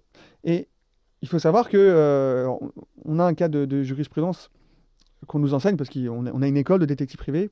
Il y en a 2 en France. Il y en a une à Montpellier qui s'appelle l'IFAR, et à Paris, les ARP. Donc c'est deux structures qui forment les détectives privés en France. Moi, je me souviens, j'ai fait la formation en 2012 à Montpellier. Et on avait ce cas, en fait, pour illustrer la responsabilité d'un détective privé dans le renseignement qu'on donne. Hein. C'est donc des clients qui engagent un détective privé et disent voilà, ma femme, je pense qu'elle me trompe. Elle travaille à tel endroit. Je voudrais que vous la suiviez. Vous me donnez sa routine, ses déplacements, etc. Je voudrais savoir si elle voit quelqu'un. Donc l'enquêteur fait son travail. C'était avant la réglementation. Quelle est sa surprise un mois après? Casse une bijouterie, le lieu de travail de la femme. Ouais. Et en fait, c'était des braqueurs qui l'avaient engagé pour récupérer l'emploi du temps de cette femme. Le détective a été reconnu coupable. Non. Si. Mais comment elle aurait pu faire autrement? Même en quoi la réglementation aurait pu changer quelque chose d'ailleurs. C'est à nous de nous assurer qu'il y a bien un lien entre les deux personnes déjà, entre le mandant qui nous appelle et la personne qu'on suit. Okay. Alors il y a différentes façons de faire, on peut être très formel, demander des documents, etc. Mais dans tous les cas, logiquement, quand on s'intéresse à un dossier, déjà il faut savoir qu'il y a une obligation. L'enquête doit être légitime et légale, d'accord, et morale. Quand on pose des questions à son client, on se rend vite compte s'il connaît la personne ou pas. Oui, forcément. Moi, par exemple, quand on m'appelle, on me dit voilà, j'ai rencontré une femme. Ça, c'est boîte de nuit. Non, mais ça, savoir qui c'est. Alors, ça existe. Ça, c'est de plus en plus. Ça, c'est les gens qui se rencontrent sur des réseaux sociaux. Mais non. Ils perdent le lien. Et ils veulent retrouver la personne. Mais je leur dis, mais si la personne ne donne pas de nouvelles, c'est qu'elle ne veut pas vous donner de nouvelles, en fait. Ça, on ne peut pas venir faire une enquête là-dessus. Pareil, ça, voilà, elle a changé de lieu de travail. J'aimerais la retrouver. Du coup, j'ai plus de lien. Non, c'est pas notre travail, on va pas faire ça. Là, cette personne, si elle voulait vous donner des nouvelles, elle vous en donnerait. Voilà. Mais en gros, ce que je vais illustrer par mon propos, c'est la responsabilité, elle nous incombe, à nous, en tant que détective privé, de nous assurer que le dossier est légitime. Et qu'il va dans le bon sens. Et quelle va être l'utilisation de l'information qu'on va donner. Et c'est très important, ça, dans notre métier. Igor, je sais que tu es le cœur de pierre, que tu es celui qui ne ressent rien, que tu es le stratège armé dans la rue qui prend les renseignements. Est-ce qu'il t'est déjà arrivé une fois d'avoir peur sur un dossier, sur une filature? Est-ce que tu t'es déjà fait peur? Non. Moi qui essaie de montrer que tu as une partie sensible aux auditeurs. Moi qui essaie de montrer que tu as un cœur quand même. Pas peur, parce qu'il y a... Enfin, je veux dire, on n'est pas sur des situations à risque, on n'est pas en pleine guerre. Il n'y a pas un coup, on est découvert, je sais pas. On est découvert, l'appareil photo dans les mains. Vu tout ce qu'il a vécu dans sa précédente carrière, je pense qu'il est rodé quand même. Parce qu'au pire, l'appareil photo dans les mains, enfin, je veux dire, vous avez mal fait votre boulot, j'ai envie de dire. T'as jamais tombé face à face avec le lièvre, je sais pas. Au pire des cas, qu'est-ce qui peut se passer? Je veux dire, on va avoir une explication verbale. Je veux dire. C'est déjà arrivé? Non. Ok. Par contre, oui, on s'est fait pas peur, mais entre guillemets, enfin. Ça sort, ça arrive. Voilà, on a aussi une enquêtrice qui est, c'est une femme. Oui. Elle a 23 ans. Voilà. Des fois, ça part dans des quartiers un peu sensibles. Oui, on s'est déjà retrouvé à un checkpoint de dealer à 23h avec tout le monde devant, quoi. Et là, fallait trouver des solutions pour extraire notre enquêtrice. Oui, et notre enquêtrice qui va devenir associée du cabinet quand elle aura fini sa formation. Mais elle a 23 ans, elle est courageuse, j'ai envie de dire même inconsciente, parfois. C'est ça. Donc c'est vrai qu'il y a des situations où moi, de par mon passé, Igor également le sien, on est à même de gérer des situations. On n'est pas des super-héros ni rien, mais je veux dire, on sait qu'au final, si ça en vient à devoir gérer la situation, on fera ce qu'on peut. Maintenant, c'est vrai qu'on s'inquiète plus pour elle, par exemple. J'imagine. Voilà. Maintenant, elle passe souvent aussi mieux que nous dans beaucoup de situations parce qu'on ne se doute pas une seule seconde qu'elle est détective privé. Mais ouais. Non, après, les situations où se fait peur, surtout c'est sur la route, en fait. Ouais. Lorsqu'on est en filature. C'est ça. Ouais. Je veux dire, quand on suit une personne, on ne suit pas un pote pour aller ensemble quelque part, en fait. Je veux dire, on a des techniques, on a des méthodes. En général, il faut savoir se dissimuler avec la voiture. C'est toute une danse, en fait. Que ce soit même à pied. Hein. Mais je veux dire, quand quelqu'un part, déjà, un départ de filature, c'est quelque chose d'important, puisque ça part en 2 secondes. Il part dans un sens, tout intégré dans l'autre, il faut vite faire demi-tour. Faut pas le louper. Ensuite, savoir quand quelqu'un il a 3 secondes d'avance sur nous, il faut rattraper ce temps. Rattraper ce temps, ça veut dire rouler plus vite. Ça veut dire dépasser, ça veut dire faire des choses des fois un peu... Ou le cas aussi, c'est le monégasque qui roule à 180 sur l'autoroute. Voilà. Il n'a rien à battre de ses points de son permis, quoi. Mais non, on se fait peur, c'est surtout sur la route, j'ai envie de dire. En ville, et puis la filature, c'est beaucoup d'accélération, freinage. Si on accélère, on rattrape, on freine, on le laisse passer, on réaccélère. C'est vrai que c'est... Et même... Donc toi, tu es moto, toi, tu es plutôt voiture, c'est ça? Et t'es hélicoptère, toi, j'imagine? Bien évidemment. elle vole au-dessus de nous. La filature, voire jet privé, ça dépend. Évidemment. Faut savoir lâcher aussi une filature. Oui. Ah oui? Ouais. Quand ça devient trop compliqué? C'est quand ça devient compliqué au niveau discrétion, faut savoir lâcher.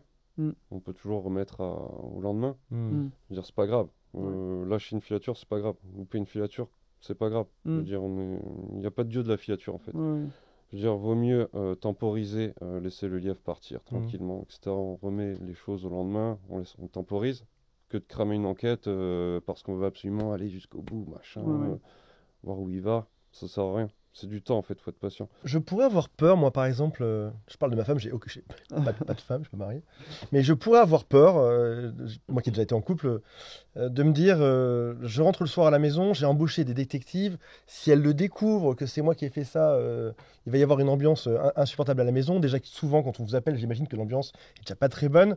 Est-ce qu'il n'y a pas cette peur qu'on se fasse découvrir, que ça remonte jusqu'à nous derrière et qu'on soit montré du doigt? Ton papa a pris un détective privé contre moi, ta maman m'a fait suivre.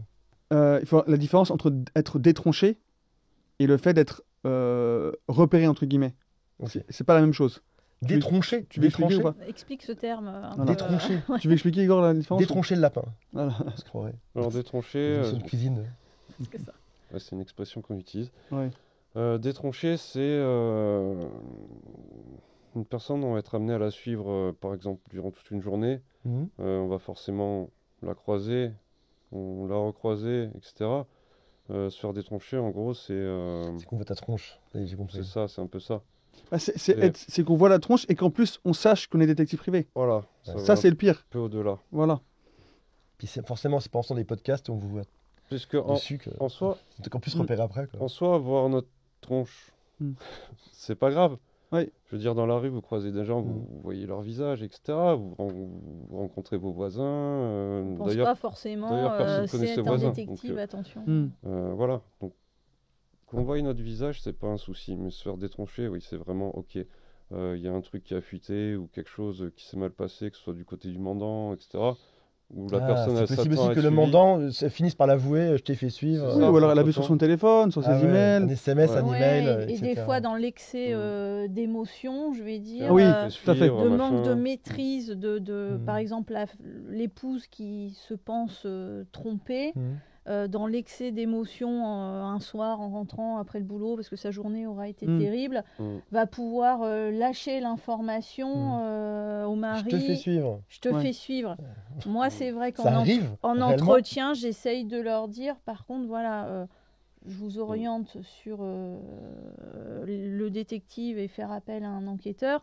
Attention, ne dites rien. Bien sûr. Je tire la sonnette d'alarme. C'est important pour que eux fassent bien leur travail en tant que professionnels, que l'autre partie n'ait pas connaissance. Donc, maîtrisez-vous, gardez-le pour vous. Et j'ai envie de dire aussi, la seule réelle possibilité pour se faire détroncher, c'est de nous-mêmes avouer à quelqu'un qu'on est en train de les suivre. On peut avoir le cas de gens qui nous envoient à la police. On est devant, par exemple, pendant une semaine ou même pendant une journée entière. La police arrive. La police demande ce qu'on fait là. Qu'est-ce que vous répondez? Nous, on a toujours un scénario. Voilà, on a toujours un scénario pour expliquer pourquoi on est sur place. Mais il y a deux cas de figure. Le policier peut être envoyé par notre lièvre, parce qu'il connaît peut-être quelqu'un dans la police. Voilà. Et là, on n'a vraiment pas intérêt à leur dire qu'on est détective privé. Ou bien ils sont en patrouille, quelqu'un leur a dit, voilà. Donc, dans ce cas-là... Qu'est-ce que vous leur dites? C'est secret ou pas? C'est un peu de la recette maison, ça. Ok, recette maison. On garde un peu nos éléments. Comment on justifie qu'on ait une semaine entière dans une voiture devant une... Il y a pas mal de façons de faire. Après, tout est légal, mais ça, c'est le genre de secret qu'on garde pour nous. Il y a une différence entre la discrétion et être invisible. D'accord. Moi, je suis tatoué, etc. Je fais ce travail depuis plus de 10 ans. C'est un peu Hitman, j'imagine que sur le terrain, peut-être qu'on te repère plus avec Igor. C'est sûr que quand on a des caractéristiques physiques, après Igor il fait 1m92, pareil. Voilà. Profil discret, ouais. Et la troisième, donc la petite jeune, elle est comment? Elle est punk, les cheveux roses, c'est quoi non. la stratégie d'embauche? C'est qu'il faut qu'on nous voit à 300 mètres. Non, mais en fait, pour rajouter du handicap. Les caractéristiques physiques, bien sûr, ne vont pas être un atout dans notre métier, mais c'est pas nécessairement un frein. On n'a pas besoin d'être invisible dans notre métier, on doit être discret. C'est-à-dire, par exemple, moi, j'ai déjà suivi quelqu'un pendant même plusieurs années, en fait, parce que, pas d'affilée, mais sur une période, et puis après on me rappelle, et puis une période, etc. J'ai déjà été presque en contact. Je me rappelle une fois, je suivais quelqu'un, et justement la personne dont on parlait un peu plus tôt, et je suis derrière lui, il est sur un port de la région PACA, et il part sur la gauche. Moi, je me dis, je vais me mettre une boutique sur la droite et je vais le regarder en fait dans le reflet de la vitre. Donc, je vais passer derrière moi. Il vient se mettre à côté de moi, genre à 5 cm. Et là, je me dis, bon, c'est le jeu. Ça fait 2 ans que je le suis. Il a fini par me voir. C'est ce que je me suis dit. Et en fait, non, j'ai joué le vice. J'ai regardé comme ça un objet et j'ai appelé le vendeur et je lui ai dit, je voudrais voir cet objet. Et le fait d'être vocal comme ça, de dire les choses, il s'est pas dit que... Il était revenu par hasard ou parce qu'il t'avait reconnu? Non, on ne sait pas. Il s'est pas retourné après dans la rue pour me regarder, mais je veux dire, je pense pas. Je pense qu'il s'est mis à côté, il a vu une vitrine, il a vu quelqu'un en train de regarder, peut-être qu'il s'est dit il y a quelque chose d'intéressant à regarder. Et voilà. Mais... T'étais pas découvert en tout cas. Voilà, mais c'est la différence entre être discret et être invisible. Être discret, c'est vraiment réussir à avoir une raison d'être dans son environnement. Moi, j'ai beau être dans la situation. C'est ça, j'ai beau être tatoué, je me mets une terrasse de café quand je vais par exemple suivre quelqu'un, je vais pas rester tout droit dans la rue. Ou le cas classique, c'est suivre quelqu'un, il se retourne et se figer. Ça c'est se figer, regarder à côté. Bien sûr. Moi, je suis dans une résidence, par exemple le matin par exemple. Si mon lièvre il me croise et qu'il me regarde, je lui dis bonjour. Je vais pas être fuyant. Parce que c'est ça en fait qui crée un petit peu des soucis. Et il peut y avoir quelqu'un de beaucoup plus lambda entre guillemets que nous, qui passe inaperçu, qui pourtant sera moins discret, parce qu'il n'aura pas cette capacité à être fluide dans son environnement, etc. Et après, évidemment, je tiens quand même à le préciser, même si vous vous en doutez, je pense, je ne m'habille pas comme ça quand je travaille sur le terrain. Comme dit, voilà, on s'adapte toujours au terrain. J'habite dans un endroit où ce serait compliqué d'être en filature, de me suivre au quotidien. Je pense que dans l'environnement de là où j'habite aujourd'hui, de là où j'habitais, on le verrait, je pense. Comment est-ce que vous faites dans ce genre de circonstances, que ce soit une maison dans la campagne où il n'y a personne, jamais personne, que ce soit un endroit où devant il y a 3 places de parking et tu peux les voir quasiment. Et pourtant, je suis quelqu'un de naïf et je pense que je n'irais même pas penser qu'on puisse me suivre. Mais je pense que si quelqu'un ou quelque chose était tout le temps là, je m'en rendrais compte tout de même. Mais c'est là qu'on peut se grimer, se déguiser par exemple. Ou changer de voiture, ouais. Changer de voiture. Un jour tu es en grande blonde, c'est ça? Heureusement, on a des femmes dans l'équipe, ça permet d'éviter de s'habiller en femme. On est quand même assez reconnaissant. Igor, tu as plusieurs déguisements? Déguisement. Alors, Comme dans James Bond, avec attention. un masque en latex, et tu Non. sais, et ça te change complètement le visage à la fin. on va pas jusque-là. Je veux dire... La moustache, les lunettes. Non, après, voilà, dans la voiture, grande j'ai barbe. toujours un sac avec plusieurs tenues différentes. Du sport, du décontracté, du sans-abri. Du... Tu peux jouer le SDF. Ouais. Ça, on le fait souvent. Ouais. Tu te Souvent, mets devant, ça c'est énorme. Tu te mets devant chez les gens, le lièvre, t'as ton petit truc, etc. Tu joues de la Oui, guitare. surtout que les gens, ils n'ont pas envie de regarder un sans-abri. Ouais, Donc, c'est triste, hein, mais je veux dire, ça passe inaperçu. Oui, par exemple, un endroit compliqué, une impasse en ville, etc. Je me cale sur les escaliers, voilà, sans abri, etc. Enfin, En ouvrier aussi, ouais, ouais. en ouvrier. Ouvrier, ça Ouvrier. marche. Un ouvrier, je veux dire, il a un gilet. Pourtant, un ouvrier, il a un gilet fluo. Tout le monde le voit. Mais il a Personne une ne raison regarde. d'être là, en fait. Oui. Je veux dire, il est en train de bricoler un truc dans son coin, il a une raison d'être là. Tout le monde le voit. Personne. Ça pose problème à personne, en fait. C'est ça la clé. La clé, c'est de donner toujours une raison pour notre présence. C'est ça qui fait la différence entre quelqu'un de lambda et un professionnel. Après, non, je mets pas de perruque. Après, il y a un truc très important aussi dans notre métier, c'est ça, on appelle ça les points de passage obligés. Oui. C'est qu'il y a peut-être un seul chemin pour aller jusqu'au rond-point en bas de chez vous. Je passerai forcément devant ce rond-point. C'est ça. C'est vrai, ça Ouais. c'est totalement vrai. Voilà. Et c'est là où, en fait, où Igor aussi, son expertise intervient énormément sur le terrain. C'est ça, c'est repérer les points de passage obligés, la stratégie à mettre en œuvre, quel type de véhicule va mieux se fondre, quel type de matériel, quelle personne. Et c'est là qu'Igor... Est-ce que c'est pas poser des caméras qui est peut-être plus simple plutôt que d'être 24 heures devant chez moi, mettre une caméra au bon endroit, je sais pas, une GoPro, un petit truc. Après, on a des dossiers un peu compliqués. On a un sous-marin aussi. Ouais. Donc, un sous-marin, c'est un utilitaire qui passe inaperçu, où il est floqué, Bibi électricien. Ok, donc un sous-marin, pour tous donc ceux qui sont attention comme moi qui comprennent rien, c'est un van, c'est pas un réel sous-marin. C'est ça, voilà. J'étais parti très loin dans mon James Bond. Là. Non, c'est une camionnette. Une camionnette, C'est un floquée. véhicule maquillé pour faire de la surveillance. Donc, on va dire. électricité, maçonnerie, etc. Ouais, c'est Par marqué exemple, dessus. ça passe. Ça dépend de l'environnement aussi. Donc, on a Dedans, il y a déjà des fait, chaises, il y a des micros, des caméras, des écrans. Voilà, il y a de quoi tenir longtemps sur position, confortablement, on va dire. Et vous n'avez pas accès à des écoutes téléphoniques. Non, du Non. tout. Ok. Non, absolument pas. Alors, tout ce qui est téléphone, j'en profite, c'est illégal. On ne peut pas toucher au téléphone, les appels, les messages. Donc, tout ce etc. spyware que mes clients installent parfois, c'est totalement illégal aussi. Totalement illégal et impossible. Voilà. Les spyware, en fait, la seule façon de craquer un téléphone de nos jours, on va dire réaliste, c'est d'installer soi-même le spyware sur le téléphone manuellement. Mais il peut toujours être détecté. Et donc, le petit conseil peut-être professionnel de hacker la stratégie, c'est méfiez-vous quand votre conjoint vous offre un téléphone pour Noël. Waouh. Vérifiez qu'il n'a pas été... J'ai jamais pensé à ça. Qui trompe le plus, les hommes ou les femmes? Pas de langue de bois. Alors là, Déjà, maître m'a dit tout à l'heure, je dis la vérité. Pour moi, c'est 50-50. ouais, hein. c'est 50-50. Moi aussi. Mais c'est pas pour les mêmes raisons. Quoi. On voit bien Ah, qu'il c'est quoi les raisons y a deux types de comportements différents. Parce qu'on est dans le cliché de la femme délaissée Voilà. versus l'homme coureur, c'est ça? Non, délaissé aussi. Hein. Les hommes C'est délaissés vraiment aussi. 50-50 aussi sur Ouais, je les confirme raisons. sur le 50-50. Ouais. Le devoir conjugal, ça fait Ouais, partie, c'est ça fait partie exactement, des ça devoirs. fait Hein. partie du Ah bon devoir conjugal d'avoir c'est pas- des relations intimes avec son époux, son épouse. Alors je découvre que divorce pour faute existe, Certains- abandon de domicile existe, et devoir conjugal. Ah bah oui, Alors, certains divorces ont pour alors, motif l'absence de relations intimes. Alors comment ça se mesure? Quel est le bon nombre de fois? Quel est le minimum légal? Non,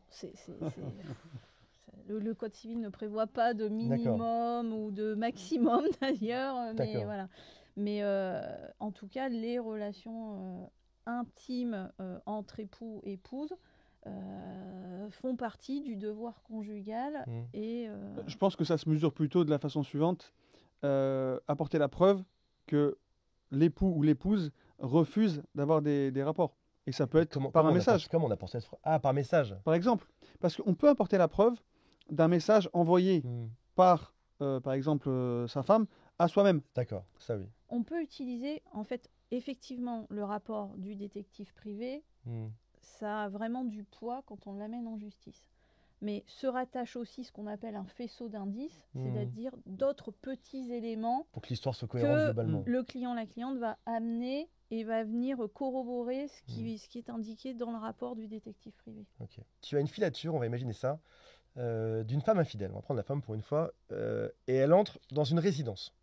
Tu suspectes que son amant soit dans cette résidence, sauf qu'il y a un digicode éventuellement numéro 1, éventuellement un digicode numéro 2, éventuellement un digicode encore sur l'escalier.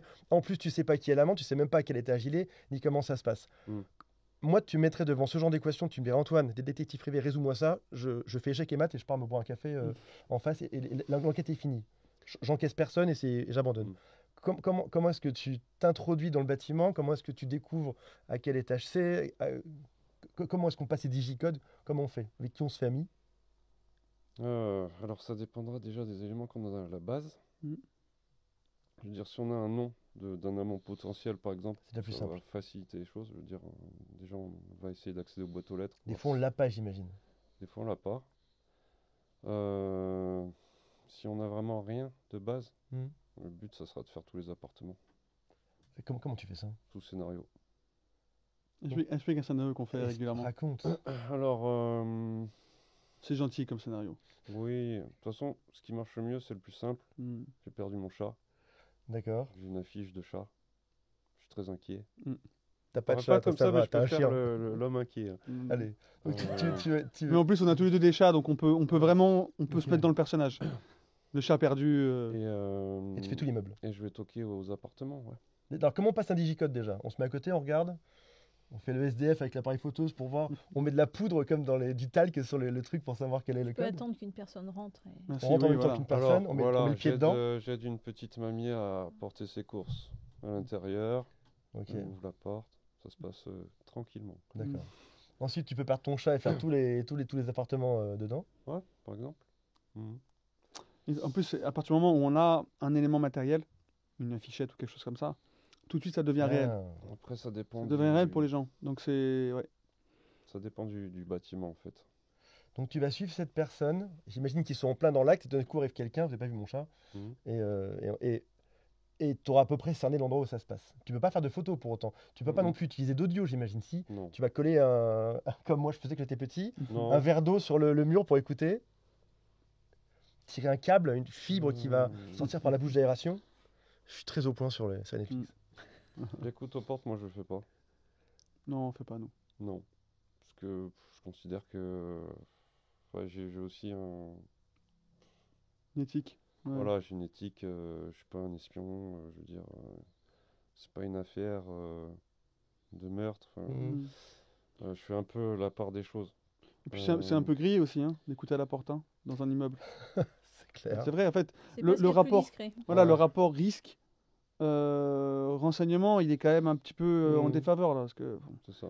Quelqu'un nouveau en train de mettre On loue pas non plus l'appartement en face pour faire des photos avec des jumelles. C'est ça. Et puis écouter aux portes, je veux dire, le son il est étouffé. Je veux dire, il faut déjà bien connaître la voix de son lièvre. Ça peut être, il peut y avoir d'autres gens à l'intérieur qui n'ont rien à voir, des discussions qui n'ont rien à voir. En fait, c'est se mélanger cérébralement pour rien. D'accord. J'aurais tendance à planquer des caméras partout, moi, sur les lieux. C'est interdit, ça, par exemple. Les scotcher aux poubelles, les mettre au plafond. Ça, c'est interdit. Ça, c'est interdit? Oui, bien sûr.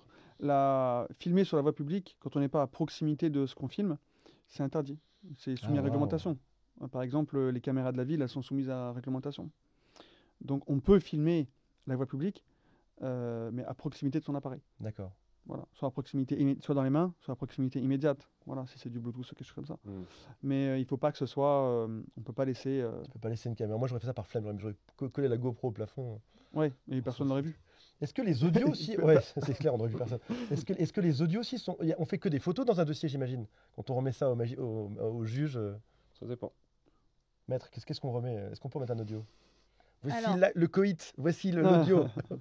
Attrape-moi contre un rideau. Moi, certains clients arrivent en cabinet et me disent mais si vous voulez, je peux vous faire écouter. J'ai l'audio, je l'ai enregistré en train de discuter et avec son amant, etc. Mais en fait, c'est pas recevable parce que l'audio a été récupéré de manière illégale et déloyale et la personne enregistrée ne savait pas qu'elle était enregistrée en fait. Donc là, on a une atteinte à la vie privée et ça, c'est inutilisable. Et là, au contraire, si on utilisait ce genre d'éléments, on se prendrait les foudres du magistrat parce qu'on obtient ça de manière déloyale. Par contre, on peut faire retranscrire un audio, un message audio par un huissier de justice, mais c'est encore une fois la même chose que tu disais tout à l'heure, on n'aura pas la certitude, l'huissier va pas pouvoir dire que telle voix, c'est la voix de madame machin ou monsieur, voilà. On entend une voix de femme. On n'a pas la certitude que cette voix sur l'audio, c'est la voix de la personne concernée. Donc, dans des anciens films, et après ça j'arrête de parler de films, on arrivait le détective ouvrait la porte, il faisait la photo, il repartait, il y avait le espèce de gros flash, etc. Vous devez amener des preuves qui sont tangibles. J'imagine que la plupart des amants ne se baladent pas la main dans la rue, ne s'embrassent pas près d'une fontaine. C'est plutôt quand même. C'est vrai, les gens font ça. Oui. C'est plutôt fait en lieu privé. Et vous ne pouvez pas faire de photos en lieu privé. Vous m'avez dit que derrière une fenêtre, on ne pouvait pas non plus le faire. Alors, je n'ai pas dit qu'on ne peut pas prendre de photos. On peut prendre une photo. Okay. On ne peut pas la diffuser. On ne peut pas la transmettre. D'accord ? Donc, c'est déjà la différence. Parce que là, on parle d'affaires familiales, donc on parle de civil. D'accord ? Il faut savoir qu'il y a différents tribunaux, différentes cours de justice, notamment il y a la cour de justice pénale, d'accord ? Tout ce qui va toucher aux délits, aux crimes, etc., qui sont régis par le code pénal. Et là, la preuve est dite libre. Ça veut dire que le juge ne peut pas écarter un moyen de preuve, même une preuve acquise de façon déloyale ou illégale. Ah. Et dans ce cas-là, on peut transmettre des enregistrements ou des choses comme ça, ou des photos prises sur un lieu privé, mais ce sera à l'appréciation du juge qui va considérer la proportionnalité entre l'atteinte à la vie privée et le préjudice. D'accord ? Okay. Après, derrière ça, on n'est pas non plus certain de ne pas être attaqué pour violation de la vie privée, mais le juge, en fonction de la situation, peut accepter. Je donne un exemple. Vous voyez, donc, je vais faire une précision sur le lieu privé. Le lieu privé, c'est quoi ? Est-ce qu'un balcon, c'est un lieu privé ? Alors, j'en ai aucune idée. Alors, un balcon, c'est un lieu privé. Ah oui ? Une voiture, c'est un lieu privé. Wow. Bon, évidemment, tout ce qui va être dans un restaurant appartement, public. Alors, un restaurant, c'est un lieu privé ouvert au public. Okay. Donc, la preuve est libre. On peut prendre des photos dans un restaurant, dans des espaces qui sont ouverts à la clientèle. Donc, on ne peut pas aller, par exemple, dans un endroit qui n'est pas ouvert au public. Voilà, donc ça c'est important déjà. Les gens pensent qu'une voiture, c'est pas un lieu public. Une voiture, c'est un lieu public. Oui, parce qu'en général aussi, particulièrement en matière d'adultère, quand on produit le rapport, ça pique un peu la partie adverse. Il va y avoir une drôle d'ambiance. Et on sent une petite tension à l'audience parce qu'on a produit un rapport de détective privé. Donc en gros, si j'ai une maîtresse, il suffit que quand je me balade dans la rue avec elle, je ne lui prenne pas la main, que je ne l'embrasse pas en public. Alors justement, je peux l'avoir pendant toute une vie en étant marié à côté sans aucun problème. Alors ce que je voulais dire. Parce qu'il n'y aura jamais qu'une photo dans le lit. Alors en fait, ni sur le balcon. Si je reprends ta question initiale, ce qu'on va chercher sur un adultère, c'est d'une part des gestes d'affection, on appelle ça. Donc se tiennent la main, ils s'embrassent. Aucun geste d'affection, je marche voilà. Ils se caressent le dos, etc. Voilà. Éventuellement des rapports intimes dans une voiture, voilà. Ouais. Ça peut être aussi le fait de passer la nuit ensemble, simplement dans la même pièce. On sait qu'ils vont à l'hôtel, voilà, ou dans un appartement. Maintenant, il faut toujours penser un petit peu aux arguments adverses. C'est pour ça qu'on est bien avec un avocat, parce que comme ça, il nous donne un petit peu les arguments adverses. En fait. Parce que si on ne les a pas à se tenir la main, d'accord ? Par exemple, tu vas dormir avec une femme qui n'est pas ta femme dans une maison. Ouais. Tu pourras toujours dire c'était une amie. C'est une amie, elle est dans la chambre d'amis. Il y a deux chambres. Donc c'est pour ça qu'un élément est souvent isolé, n'est pas forcément probant. Donc c'est avec plusieurs éléments. Par exemple, vous vous embrassez et vous avez dormi au même endroit. Ça crée une relation. Maintenant, moi ça me fait un peu sourire ce genre d'argumentaire parce que c'est comme quand on me dit régulièrement, moi si vous me suiviez, je vous aurais repéré directement parce que je suis tatoué, etc. Moi j'aurais rien vu. Non mais je veux dire, je le prends pas mal. Ça me fait sourire parce que ça fait 10 ans que je suis des gens tous les jours et qu'on ne se fait pas repérer, quoi. Et c'est le même type d'argumentaire en se disant c'est facile d'analyser une situation de l'extérieur et de se dire ah moi j'aurais fait ceci, cela. Demain si vous avez une relation adultère, n'importe qui, c'est pas pour marcher 2 mètres derrière, jamais se tenir la main, et pas s'embrasser, et pas aller au restaurant, et pas aller Je veux dire, à ce moment-là, on n'a pas de relation adultère, quoi. À un moment donné, il y a la tension qui se relâche. Oui. Et nous, on est là. Et notre travail, c'est vraiment de trouver le moment opportun. C'est-à-dire qu'il y a des moments plus propices que d'autres. Votre femme va être en déplacement pendant un week-end. Peut-être qu'on va plutôt intervenir à ce moment-là. Il part en déplacement professionnel. Peut-être qu'on va le suivre à ce moment-là. Oui, et puis les amants. Et les amants n'ont pas forcément l'idée qu'ils sont en train d'être suivis, bien sûr. Et puis il y a la passion, il y a tout ça qui rentre en jeu. En général, quand il y a une relation adultère, c'est pas platonique. Oui, voilà, il y a de la passion, etc. Donc, je veux dire, même s'il y en a un qui est plutôt méfiant en rapport à... Par exemple, toi, t'es méfiant, ta maîtresse un peu moins. Elle a envie de vivre l'amour avec toi, tout ce que je veux dire. Elle va te forcer à sortir, machin, etc. Au bout d'un moment, tu vas lâcher aussi. J'ai des cas de figure qui sont un peu tordus parfois. Je sais pas si vous avez déjà vu, mais c'est, par exemple, vous avez dit une chose qui était très vraie, c'est qu'il faut toujours avoir une bonne raison d'être à un endroit. Mais il y a aussi des gens qui trompent et qui ont aussi ce genre de bonnes excuses. Comme par exemple dans un groupe d'amis. Ce qui est très fréquent en plus quand on parle d'adultère. Plusieurs couples sont amis, tout d'un coup, deux entre eux, il se passe des choses et ça se greffe assez bien dans l'environnement de ce qui se passe. Et c'est compliqué de savoir si c'est parce qu'ils sont amis qu'ils sont à un week-end entre eux ou si c'est parce qu'il y a plus derrière, s'ils vont se rejoindre la nuit dans quelque chose ou encore des gens qui bossent ensemble au même endroit. C'est aussi compliqué. Tout d'un coup, ils réservent une salle de réunion, il n'y a personne qui est dans le bureau. J'imagine que c'est pas si anodin que ça. Non, mais pour rebondir sur ce cas de figure, pour qu'ils puissent avoir des rapports intimes dans une salle de réunion, il faut qu'il n'y ait personne dans le bureau. On est d'accord? Ouais. Donc ça ne va pas se passer à 14h. Déjà, nous, ce qu'on peut apporter comme élément, c'est qu'il est 19h30, tout le monde a quitté les lieux, il reste 2 véhicules sur place, et ils vont sortir, évidemment, ensemble. Exact. Voilà. Nous, on a un point... Je sais pas, c'est quelque chose de peut-être psychologique, je sais pas pourquoi les gens font ça. Ils vont souvent se garer côte à côte quand ils vont sur un lieu. Et il y a souvent des choses qui se passent au moment du véhicule. Quand ils arrivent au véhicule, ils vont souvent s'embrasser. Nous, on est toujours très vigilants. C'est vrai qu'il y a souvent des éléments avec... ils sont proches du véhicule dans vos rapports. Parce que c'est des moments où ils vont se séparer. Donc un dernier bisou, etc. Même si c'est un bisou, ça dure pas longtemps, mais c'est souvent... c'est psychologique aussi. Je veux dire, les gens, ils relâchent leur attention. C'est le moment où ils vont se séparer pour un moment, en fait. Et se retrouver. Moi, ce que je dis souvent aux clients, c'est effectivement, par exemple, pour les collègues de travail, il y a toujours un moment où ils vont consommer la relation. C'est bien beau de s'envoyer des messages. D'ailleurs, c'est ce que je dis souvent aux clients qui m'appellent et qui disent, bon, moi, ce qui m'intéresse, il faudrait, en gros, craquer son téléphone parce qu'on trouverait tout ce qu'il y a comme message. Okay. Ce que je leur explique, donc déjà, c'est impossible. Mettre une caméra dans la chambre à coucher, quoi. Non, mais c'est ce que j'explique. Déjà, c'est impossible de craquer le téléphone. C'est illégal. Et en plus, c'est pas très probant. Parce que un adultère, il faut qu'il soit consommé. Je veux dire, on peut parler avec quelqu'un, on peut flirter, on peut envoyer des photos, etc. Là, si on parle d'un cas, on parle de justice, on parle d'une faute civile. Bien sûr, il faut qu'il soit consommé. C'est ce que dit souvent d'ailleurs Anne-Cécile. Juste bisous, c'est pas forcément... Non, mais c'est vrai que je dis souvent ça. Voir un bisou, ils s'embrassent, c'est pas forcément hyper probant. C'est pour ça qu'il faut une continuité, il faut voir peut-être qu'ils dorment au même endroit, il faut quand même plus d'éléments. Parce que 20 ans de mariage, vous mettez 20 ans de mariage et vous venez les remettre en question avec, ils sont embrassés une fois. Ouais, ça marchera pas. C'est pas que ça marche pas, mais le juge en face, il va dire bon. Vous voyez là où je veux vous emmener, c'est que j'imagine qu'il doit y avoir des cas compliqués à, bien sûr. Compliqués à montrer. Ouais. Je vous donne un exemple.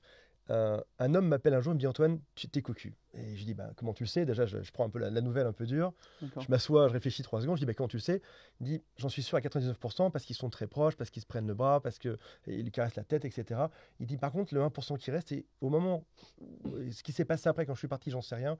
Et surtout aussi derrière cette porte, je ne sais pas ce qui s'est passé. Et personne à part eux deux ne saura jamais ce qui s'est passé dans cette pièce-là. Et j'essaie de vous emmener là-dessus depuis tout à l'heure. Est-ce qu'il y a des cas de figure où on est à 99%, on se dit il y a de fortes chances. Mais dans cette chambre, vous n'étiez pas là. C'est ce qu'on appelle une présomption. Et je pense que vous êtes là pour amener la certitude. Mais de toute façon, comment on apporte cette certitude? Non, mais s'ils se sont vus que... En fait, une relation, elle n'apparaît pas comme ça. Une relation, elle est bâtie sur plusieurs choses. Donc, peut-être qu'on n'a pas cet élément-là. Peut-être qu'on a que 10% des éléments. Mais on aura 10%. Et 10% viendra montrer la relation. Moi, j'ai un autre exemple. Qui est encore plus compliqué. Ça sort. Ça y est, j'ai réussi. C'est un ami à moi qui... on pourrait croire que c'est moi qui parle pour moi, mais non, c'est vraiment un ami. C'est le cas souvent. C'est un ami. Je vais taire sa profession parce que... C'est Igor. C'est Igor. Qu'est-ce que tu veux dire? Non, je vais taire sa profession parce que y a une Détective profession qui privé. pourrait être reconnue. Il a une maîtresse. Mhm. Et cette femme a également un mari. D'accord. Ouais. Il ne se voit que 2 jours tous les 3 mois. J'ai beaucoup de clients dans cette situation. Et C'est là, deux couples d'amis. Hmm. Et... Non, là, c'est pas des coups d'amis. Ah, ok. Ok. Mais ils Donc, habitent pas dans la deux même couples. ville. Ils sont pas dans la même Ils se ville. voient très rarement. Ils J'ai- se voient j'ai très peut-être souvent 2 ça. jours ou même En fait. une journée, Hmm. ou parfois même quelques heures tous Hmm. les 3 mois. Ça, pour nous, c'est très compliqué. Hmm. Ça, c'est très compliqué pour nous. Parce que on peut pas, à moins... En plus, les déplacements, ils sont spontanés. C'est-à-dire qu'il y a un des époux qui peut même pas savoir quand est-ce que ça va se faire. Ça, c'est très compliqué pour nous. C'est soit, en fait, on attend le moment opportun. Parfois, on dit au client, on commence un dossier. On a fait 10 heures sur le dossier, il reste 20 heures. On les découpe, nous, les heures. Mhm. Voilà. On peut attendre 3 mois, 6 mois pour attendre la prochaine échéance. Par exemple, madame va partir en vacances avec des enfants. Mhm. Et on va se dire, avant ça, c'est trop compliqué. Parce que, je parle aussi pour Igor, mais dans notre cabinet, on ne veut pas... le but, c'est pas de facturer des heures aux gens et ils n'aient pas de réponse. Bien Quoi. sûr. Ça a un coût, une enquête. Il y a beaucoup de gens de la classe moyenne qui nous appellent aussi. Hein, c'est pas réservé aux riches. Mhm. Hein. Et on a envie de leur apporter des réponses, qu'ils ont un vrai préjudice, que ce soit même émotionnel, affectif. Et donc, quand on voit par exemple que c'est trop compliqué, on leur dit, là on met en pause, on va attendre que d'autres éléments surviennent Mhm. pour pouvoir intervenir de façon efficace. Mais là, je vous dis, pour mon ami, à moins d'enquêter sur lui tous les jours pendant 3 mois, On ne saura jamais. alors, il y a d'autres éléments qui peuvent ressortir. Quelle est une histoire qui vous a secoué plus qu'une autre pas forcément dans sa difficulté, mais quelque chose qui vous a fait penser à la vie différemment après, ou qui vous a ému. Ouais, bah récemment, tiens, avec le grand-père. Il n'a pas de cœur, Igor, il sait pas. Si, si, il a un sait même cœur, pas il de le quoi- il sait même pas cache. de quoi tu parles. Il le cache, il le cache. Non, ouais, il y a une dame qui nous a demandé de retrouver son grand-père. Wow. Et cette dame, elle est dans un pays du nord de l'Europe. Elle n'avait plus de nouvelles, elle s'inquiétait. Parce qu'il y avait une histoire familiale aussi. Donc les parents, ils ont un peu fait barrage aussi entre elle et son grand-père. C'est passé il y a 7 jours. Là. Mm. Et en fait, ils avaient mis le petit papy dans un EHPAD. Mhm. Donc il avait coupé tout lien aussi avec le reste de la famille. Donc j'ai retrouvé le petit papy. Je suis allé au bar qu'il fréquentait, j'ai vu ses copains, j'ai vu ses voisins. J'ai vu une petite dame qui m'a dit « Ah, il est peut-être à l'EHPAD là-bas ». Je suis allé à l'EHPAD, j'ai infiltré l'EHPAD. Et là, j'ai trouvé le petit papy. Et je lui ai passé sa petite fille au téléphone direct. Wow. Et puis, c'était... C'est trop mignon. Émotion. Oui, et puis aussi, il y avait l'élément aussi où c'était un oncle en fait qui faisait barrage, Mhm. qui avait dit à notre cliente, de toute façon, tu le reverras jamais, ton grand-père. Il a mis ça comme ça, quoi. C'est-à-dire, tu t'inquiètes pour lui, mais en fait, bon, histoire de famille, mais tu le reverras jamais dans tous les cas. Mhm. Voilà. Et c'est vrai que c'était là aussi où on sentait que ça prenait quand même. Après, c'est Igor qui a traité ce dossier, mais Oui, après, on a des dossiers, on appelle ça karma. ouais. C'est quoi le dossier karma? C'est, voilà, une personne nous appelle, on voit qu'elle est Détresse, ouais. en détresse, voilà. Donc, on va prendre l'enquête, mais on va la faire plus humainement, je veux dire, pour le karma, entre guillemets, que... Limite gratuitement parfois. voilà. Que pour la somme. Ça. Comment est-ce qu'on peut vous contacter? Donc j'imagine que c'est toi, Victor, qu'on appelle en premier, c'est ça? Toi, comment ça marche? On appelle qui? Non, c'est Donc, d'abord. il y a un lien qui est sous la vidéo. Ça dépend. Ça dépend, ouais. Donc il y a un lien Ça qui est sous la dépend des vidéo. situations. Est-ce que vous rayonnez déjà sur la France? Comment ça marche? Sur toute la France? Plutôt le sud et Paris? Alors, nous, on intervient partout en France. Donc, on a ouvert un groupe qui s'appelle le groupe Aquila, avec des agences Aquila Stratégie partout en France. Oui. Nous, personnellement, avec Igor et nos autres associés, on rayonne de Marseille à Monaco. D'accord. Donc, on a plusieurs agences sur la région PACA. On a également Paris. On a des enquêteurs spécifiques à Paris qui s'occupent des dossiers. Nos sites internet, vous pouvez nous contacter dessus. On a un 04. En D'accord. général, c'est comme ça. Donc, c'est pour un prendre des téléphone. infos, c'est gratuit, ça n'engage à rien. On peut Tout à fait, on fait un t'appeler, devis gratuit, on on peut discute, t'appeler, on on peut explique. poser les situations. Voilà. Et donc, on a Maître Langlais qui fait partie de l'équipe, à qui on envoie souvent nos clients, mais on a également des huissiers de justice, parce que donc, le principal, il faut savoir que quand vous nous appelez, on va d'abord parler de votre situation, et parfois, il y a peut-être plus simple, plus adapté en interlocuteur. Donc parfois on renvoie vers un huissier, on renvoie vers l'avocat qui va ensuite déterminer avec la personne l'intérêt ou pas d'aller en procédure et ensuite venir vers nous. Donc les clients ils passent parfois par maître d'anglais directement et ils nous les envoient ou inversement. Si je vois que c'est opportun ou de votre côté si vous voyez que c'est D'accord, opportun. donc je mets vos deux contacts sous la vidéo. Tout à fait. Comme ça on peut appeler qui on veut. Voilà. Mais c'est ça en fait qui est vraiment notre force avec Aquila Stratégie, c'est nous avons une équipe et on essaie vraiment de suivre les gens de A à Z dans leur procédure et s'assurer qu'ils sont bien conseillés. Surtout ça, donc il ne faut pas qu'ils hésitent à appeler. On donnera tous les conseils qu'il faut, surtout ce qu'il ne faut pas faire. On leur dira ce qu'il ne faut pas faire pour pas qu'ils aillent en prison. C'est un vrai accompagnement, j'ai envie de dire, de A à Z, mais dans l'intérêt du client.